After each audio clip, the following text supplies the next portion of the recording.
اے ایمان والو، اللہ نے جو تم پر احسان کیا ہے اس کو یاد کرو۔ جب کچھ لوگوں نے ارادہ کیا کہ تم پر دست درازی کریں تو اس نے ان کے ہاتھ تم سے روک دیے، اور اللہ سے ڈرتے رہو، اور مومنوں کو تو اللہ ہی پر بھروسہ رکھنا چاہیے۔ اور اللہ نے بنی اسرائیل سے اقرار لیا تھا، اور ان میں ہم نے 12 سردار مقرر کیے تھے، اور اللہ نے فرمایا کہ میں تمہارے ساتھ ہوں، اگر تم نماز پڑھتے اور زکوٰۃ دیتے رہو گے اور میرے پیغمبروں پر ایمان رکھو گے اور ان کی مدد کرتے رہو گے اور اللہ کو قرض حسن دو گے تو میں تم سے تمہارے گناہ دور کر دوں گا اور تم کو بہشتوں میں داخل کروں گا جن کے نیچے نہریں بہہ رہی ہیں۔ پھر جس نے اس کے بعد تم میں سے کفر کیا تو وہ سیدھے رستے سے بھٹک گیا۔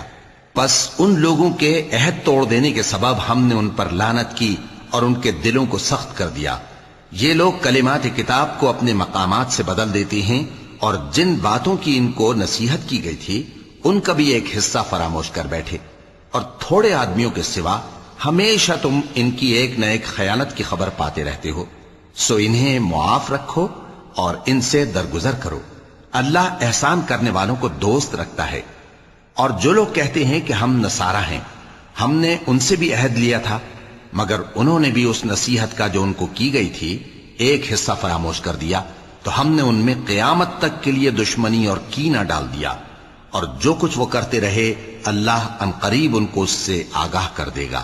اے اہل کتاب، تمہارے پاس ہمارے پیغمبر آخر الزماں آ گئے ہیں کہ جو کچھ تم کتاب الہی میں سے چھپاتے تھے وہ اس میں سے بہت کچھ تمہیں کھول کھول کر بتا دیتی ہیں اور تمہارے بہت سے قصور معاف کر دیتی ہیں۔ بے شک تمہارے پاس اللہ کی طرف سے نور اور روشن کتاب آ چکی ہے۔